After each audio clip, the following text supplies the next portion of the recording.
Di dalam perlumbaan tadi saya buat good start juga, dan berusaha keras lagi untuk the next race di Catalonia nanti.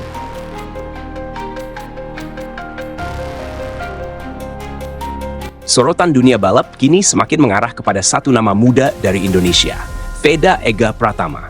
Pembalap Honda tim Asia itu kembali menjadi perbincangan hangat setelah tampil luar biasa pada Moto3 Prancis 2026 di sirkuit Le Mans. Finish di posisi keempat pada musim debut tentu bukan hasil biasa, apalagi mengingat persaingan Moto3 dikenal sebagai salah satu kelas paling brutal dan kompetitif di dunia balap motor.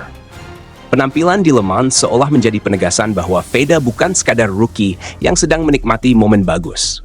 Ia mulai dianggap sebagai ancaman nyata bagi para pembalap muda Eropa yang selama ini mendominasi Moto3. Kini, setelah berhasil mengumpulkan 50 poin dan naik ke posisi 5 klasemen sementara, Veda datang ke seri berikutnya di Catalunya dengan status yang jauh berbeda dibanding awal musim.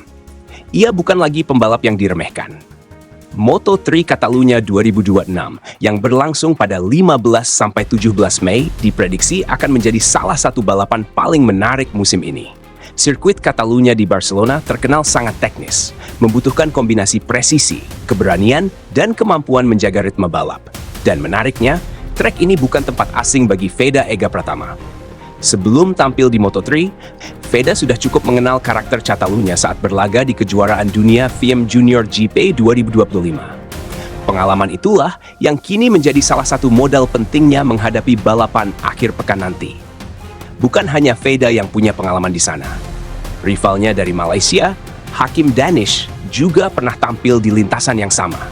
Namun jika melihat statistik dan performa dalam beberapa musim terakhir, Veda terlihat sedikit lebih unggul dalam adaptasi maupun kecepatan balap di Catalunya. Hal itu pula yang mulai menjadi pembahasan hangat di paddock Moto3. Banyak pengamat menilai gaya balap Veda sangat cocok dengan karakter sirkuit Catalunya.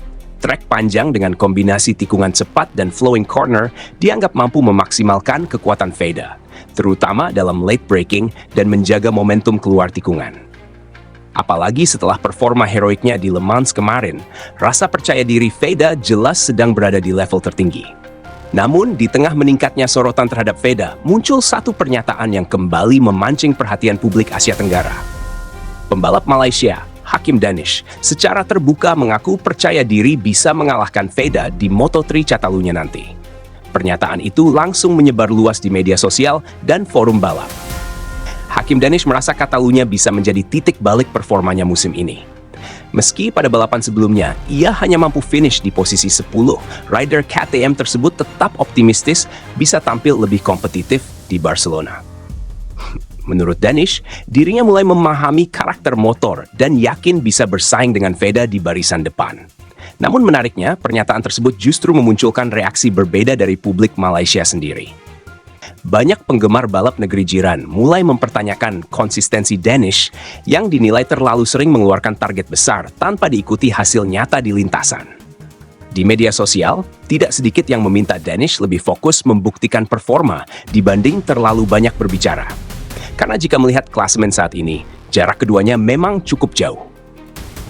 Veda Ega Pratama kini sudah mengoleksi 50 poin dan duduk nyaman di posisi 5 klasemen sementara Moto3 2026 sekaligus rookie terbaik musim ini. Sementara Hakim Danish masih tertahan di posisi 15 dengan 18 poin. Perbedaan itu menunjukkan satu hal penting. Veda tidak hanya cepat dalam satu balapan, ia konsisten. Mulai dari debut impresif di Thailand, podium di Brasil, comeback luar biasa di Jerez, hingga finish heroik di Le Mans, semuanya memperlihatkan perkembangan yang sangat stabil dari pembalap muda Indonesia tersebut. Dan kini, Catalunya menjadi ujian berikutnya. Banyak pihak percaya balapan di Barcelona bisa menjadi momentum besar bagi Veda untuk semakin memperkuat statusnya sebagai rookie terbaik Moto3 2026. Bahkan beberapa pengamat mulai memprediksi bahwa podium kedua musim ini bukan lagi hal mustahil untuk diraih. Terlebih lagi, karakter sirkuit Catalunya dianggap sangat cocok dengan gaya balap agresif, namun terukur milik Veda. Kini semua mata tertuju ke Barcelona. Akankah Veda kembali membuat kejutan dan mempermalukan para rider Eropa di kandang mereka sendiri? Ataukah Hakim Danish benar-benar mampu membuktikan ucapannya dan menghentikan laju impresif rivalnya dari Indonesia? Satu hal yang pasti, rivalitas dua pembalap muda Asia Tenggara ini semakin memanaskan persaingan Moto3 musim 2025. Jujur aja, gue heran sama Hakim Danish akhir-akhir ini. Terlalu sering ngomong soal target ngalahin Veda, tapi hasil di track belum nunjukin hal itu. Di Moto3 itu yang dilihat bukan omongan, tapi konsistensi dan mental balap. Sementara Veda tiap seri grafiknya naik terus, Danish malah masih naik turun performanya. Kalau memang mau dianggap rival serius, ya buktiin dulu di lintasan, bukan di media sosial. Menurut gue masalah Danish sekarang bukan skill, tapi cara dia bangun ekspektasi. Tiap mau race, selalu pede banget ngomong bakal lawan atau kalahin Veda, padahal posisi klasemen aja masih jauh. Akhirnya publik jadi gampang membandingkan.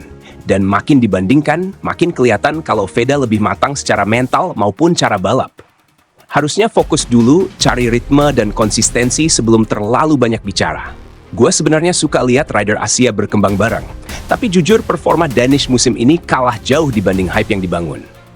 Veda datang sebagai rookie, tapi langsung bisa podium, comeback sampai fight di depan lawan rider Eropa.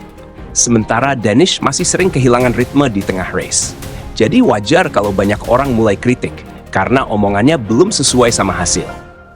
Yang bikin netizen mulai kesel itu karena Danish kelihatan terlalu fokus ngomongin Veda dibanding fokus ningkatin performanya sendiri. Padahal kalau mau bersaing di Moto3, tekanan paling besar itu justru dari diri sendiri. Veda sekarang dipuji banyak legenda MotoGP karena aksi dan mentalnya di track, bukan karena banyak komentar. Itu bedanya pembalap yang bicara lewat hasil yang masih sibuk bangun ekspektasi. Menurut gue, Danish harus mulai lebih rendah hati. Moto3 itu keras banget, semua rider cepat. Jadi kalau terlalu banyak sesumbar, tapi hasilnya biasa aja, pasti kena balik sama publik. Apalagi sekarang Veda lagi naik daun dan konsisten banget. Daripada terus ngomong soal mau ngalahin rival, lebih baik fokus dulu cari performa stabil dan buktiin kalau dia memang pantas disebut calon bintang. Jujur aja, sekarang perbandingan antara Veda dan Danish makin kelihatan jauh. Veda tiap race makin matang, cara baca balapnya juga dewasa banget. Danish justru masih sering kelihatan emosional dan kurang stabil. Makanya banyak fans mulai kritik karena ekspektasi yang dibangun gak sesuai hasil. Di level dunia kayak Moto3, pembalap yang survive itu bukan yang paling banyak bicara, tapi yang paling cepat belajar. Kalau gue lihat, Danish sebenarnya punya potensi. Cuma sekarang kalah momentum jauh dari Veda. Dan makin susah karena setiap ada wawancara yang keluar malah target besar lagi. Sementara Veda tetap tenang dan fokus kerja di paddock. Akhirnya publik otomatis lebih respect ke rider yang membiarkan hasil bicara. Kritik ke Danish sekarang sebenarnya bukan karena orang benci, tapi karena banyak yang berharap dia lebih fokus pembuktian daripada sekadar komentar.